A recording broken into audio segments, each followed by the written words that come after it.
Dinesh Malviya YouTube channel पे आपका हार्दिक स्वागत है। कक्षा 9 की राजस्थान अध्ययन की हम बात कर रहे हैं। 12 क्लास पहले हो चुकी है और 13वीं क्लास होने वाली है। और हम राजस्थान में जयपुर के अंदर जो किसान आंदोलन उसके बारे में पढ़ चुके हैं। बूंदी के अंदर किसान आंदोलन, सीकर किसान आंदोलन के बारे में पिछली क्लास में पढ़ चुके हैं। आज पढ़ेंगे मारवाड़ किसान आंदोलन के बारे में। मारवाड़ किसान आंदोलन, इसके बारे में पढ़ने वाले हैं आज। जयपुर राज्य के शेखावाटी के जाट आंदोलन का प्रभाव, यानी जयपुर के पास में जो शेखावाटी पड़ता है, यानी सीकर, चूरू, झुंझुनू, उसको शेखावाटी कहा जाता है। जाट आंदोलन का प्रभाव मारवाड़ राज्य के डिडवाना जो नागौर के अंदर वर्तमान में, डिडवाना और सांबर परगनों तथा शेखावाटी से लगे क्षेत्रों के जाटों पर भी पड़ा। मई 1938 में मारवाड़ लोक परिषद की स्थापना हुई। यानी प्रश्न बनेगा आपके कि मारवाड़ लोक परिषद की स्थापना कब हुई? मई 1938 में। मारवाड़ लोक परिषद ने किसानों की मांगों का जोरदार समर्थन किया तथा सरकार की कटु आलोचना की। जागीरदारों ने किसान आंदोलन के लिए लोक परिषद के नेताओं को उत्तरदायी ठहराया। यानी जागीरदार ने कहा कि जो लोक परिषद है उनके नेताओं ने किसान आंदोलन किया है, इसलिए उन्होंने परिषद के कार्यकर्ताओं के प्रति कड़ा रुख अपनाया और पार्श्विक दृष्टिकोण अपनाया, यानी बहुत ही बुरा व्यवहार किया उनके साथ। 28 मार्च 1942 को लोक परिषद के कार्यकर्ताओं ने चंद्रावल गांव में उत्तरदायी शासन दिवस मनाने का निर्णय लिया। चंद्रावल के ठाकुर ने मारवाड़ लोक परिषद के कार्यकर्ताओं को ऐसा करने के लिए रोकने हेतु अपने आदमी भेजे, जिन्होंने परिषद के कार्यकर्ताओं पर लाठी, तेजधार वाले हथियारों से प्रहार किया, जिसमें 25 व्यक्तियों को गहरी चोट आई। सोजत, यानी सोजत जो पाली के अंदर है, के मिठालाल, विजय शंकर कंटालिया के, मार्कंडेश्वर और हरिराम चंद्रावल के, रामसुख और चांदमल भयंकर रूप से घायल हुए। 13 मार्च 1947 को, यानी 13 मार्च 1947 को डिडवाना परगना के गांव की किसान सभा और लोक परिषद की ओर से किसान सम्मेलन बुलाया गया। लोक परिषद के नेता मथुरा दास माथुर, द्वारका दास पुरोहित, राधा किशन बोहरा, किशन लाल शाह, नरसिंह कछवाहा, बंशीधर पुरोहित, हरीश कुमार चौधरी, CR चोपा, सनीवाला आदि भाग लेने डाबड़ा पहुंचे और वे स्थानीय नेता मोतीलाल नेहरू के निवास स्थान पर ठहरे। जागीरदारों ने पहले से ही किसान आंदोलन को न होने देने के लिए तैयारी कर ली थी। जैसे ही लोक परिषद के कार्यकर्ता और नेता वहां पहुंचे, उन्होंने मोतीलाल के घर पर लाठियां और तेज धार वाले हथियारों से धावा बोल दिया और नेताओं की नशस्तापूर्ण पिटाई कर दी। यानी नेताओं की पिटाई कर दी। मोतीलाल की माता के पैर काट दिए गए, उनके पिता और भाई को मार दिया गया। मोतीलाल जी पिता और भाई को, उनकी पत्नी के मुख को विरूप कर दिया। गांव में चारों तरफ आतंक का वातावरण बन गया और डाबड़ा कांड की सर्वत्र निंदा की गई। यानी डाबड़ा के अंदर जो बहुत ही खतरनाक कांड हुआ था उसकी निंदा सर्वत्र की गई। यानी यहाँ के लोगों ने बहुत ही बुरा किया था। उसके बाद बात करते हैं बीकानेर किसान आंदोलन की। बीकानेर राज्य में 2917 गांव थे, जिनमें से 1393 गांव जागीरी क्षेत्र में थे। सीमा से जुड़े सीकर क्षेत्र और शेखावाटी के जाट आंदोलन का बीकानेर राज्य के जाट किसानों पर व्यापक रूप से प्रभाव पड़ा। बीकानेर के अनेक जाट प्रतिनिधियों ने झुंझुनू में आयोजित अखिल भारतीय जाट महासभा अधिवेशन में तथा सीकर में 20 से 29 जनवरी 1934 के विशाल जाट प्रजापति महायज्ञ में सक्रिय रूप से भाग लिया।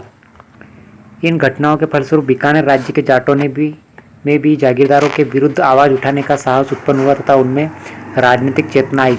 उस समय बीकानेर राज्य के जागीरी क्षेत्र में 37 लागतें विद्यमान थी। किसानों से जागीरदार बेगार लेता था, यानी जागीरदार का शुरुआत से बेगार ही लेते थे, यानी फ्री फोकट में काम करवाते थे, बदले में कुछ भी नहीं देते थे। 1937 में उद्रासर के किसानों ने लाग बाग के विरुद्ध आवाज उठाई। उनके नेता जीवन चौधरी के आग्रह पर बीकानेर प्रजामंडल के किसानों की शिकायतों और राज्य सरकार के समक्ष रखी गई, किंतु इसका कोई परिणाम नहीं निकला। बीकानेर राज्य में किसान आंदोलन की श्रृंखला में दुधवा खारा गांव, जो चूरू के पास है, के आंदोलन का एक विशिष्ट स्थान है। तो दुधवा खारा गांव से संबंधित प्रश्न आपके बन सकता है, जो बीकानेर किसान आंदोलन से संबंधित है और चूरू के पास में है, लेकिन है बीकानेर में। पुलिस ने यहाँ खुलकर अत्याचार किया। किसान नेता हनुमान सिंह ने ठाकुर द्वारा किए जा रहे अत्याचारों के विरुद्ध आवाज़ उठाई। वह पहले भादरा में महाराजा शार्दुल सिंह से मिला और बाद में अनेक साथियों के साथ वो महाराजा से मिलने माउंट आबू पहुंचा। महाराजा ने कोई संतोषजनक उत्तर नहीं दिया। जब वह आबू से लौट रहा था, यानी माउंट आबू से लौट रहा था, तब रतनगढ़ में उसे पुलिस ने गिरफ्तार कर लिया। किसको? हनुमान सिंह को। हनुमान सिंह पर देशद्रोह का मुकदमा चलाया गया और उसे 5 वर्ष का कारावास दिया गया। उसने जेल में भूख हड़ताल की। स्वास्थ्य खराब हो जाने पर 10 अगस्त 1945 को हनुमान सिंह को जेल से मुक्त कर दिया गया। महाराजा ने उसे शांत करने के लिए 100 मुरबा जमीन गंगानगर क्षेत्र में देने का प्रलोभन दिया, परंतु उसने स्वीकार नहीं किया। जेल से मुक्त होकर भी ये लगातार संघर्ष करते रहे और 2 बार जेल की यात्रा की। अंततः बीकानेर राज्य में लोकप्रिय सरकार की स्थापना हुई और उन्हें जेल से मुक्त कर दिया गया। 4 जनवरी 1948 ईस्वी में दुधवा खारा किसान आंदोलन सफल नहीं रहा, तथापि इससे राजनीतिक चेतना का संचार हुआ और किसानों में आत्मविश्वास जागृत हुआ और वे अत्याचार के विरुद्ध आवाज उठाने लगे। 30 जून से 1 जुलाई 1946 को प्रजा परिषद ने राय सिंह नगर में एक राजनीतिक सभा का आयोजन किया। इस सभा पर पुलिस ने लाठियों से आक्रमण किया, जिससे अनेक कार्यकर्ता घायल हुए। उस भीड़ ने राजकीय विश्राम गृह को घेर लिया। भीड़ को हटाने के लिए पुलिस ने गोलियां चलाई, जिसके परिणाम स्वरूप बीरबल सिंह मारा गया। अखिल भारतीय देसी रियासत परिषद की ओर से हीरालाल शास्त्री और गोकुलभाई भट्ट और बीकानेर के रघुवर दयाल गोयल ने रायसिंह नगर कांड की समीक्षा की।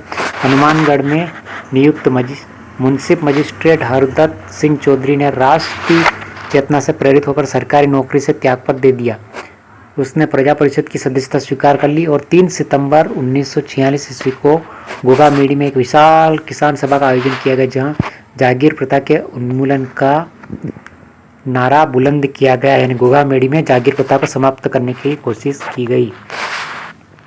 अक्टूबर 1946 में अकाल और सूखे के समय में भी कांगड़ के जागीरदार ने किसानों से पूरा लगान वसूल करना चाहा, जिसका कृषकों ने विरोध किया। कुछ किसान महाराजा को शिकायत करने के लिए बीकानेर पहुंचे, जिससे जागीरदार आग बबूला हो गया और किसानों पर अमानवीय अत्याचार किए गए। कांगड़ कांड की सर्वत्र निंदा की गई। तो आपके प्रश्न बनेगा, कांगड़ कांड किससे संबंधित है? बीकानेर से। अंततः यह संघर्ष 1948 ईस्वी में बीकानेर राज्य में लोकप्रिय मंत्रिमंडल का गठन करने के बाद भी समाप्त हुआ। बीकानेर के किसान आंदोलन के प्रमुख हस्ताक्षरों में कुंभाराम आर्य भी हैं। यानी कुंभाराम आर्य किससे जुड़े हुए हैं? तो वो बीकानेर किसान आंदोलन से जुड़े हुए हैं, जिन्होंने परंपरागत लाग बाग बेगार को न देने का बिगुल बजाया। वे बीकानेर प्रजा परिषद से जुड़े। उन्होंने किसान यूनियन क्यों पुस्तक भी लिखी। तो आपके प्रश्न बनेगा, किसान यूनियन क्यों पुस्तक किसने लिखी? कुंभाराम आर्य ने। और सामंती व्यवस्था के विरोध और किसानों के हित में उनका संघर्ष स्वतंत्रता के उपरांत भी जारी रहा। इस प्रकार से बीकानेर का किसान आंदोलन समाप्त हुआ। तो ये किसान आंदोलन वाली क्लास खत्म, ये अध्याय भी समाप्त हो चुका है। मिलते हैं अगली क्लास में नया यूनिट के साथ। क्लास को लाइक करें, शेयर करें, सब्सक्राइब करें।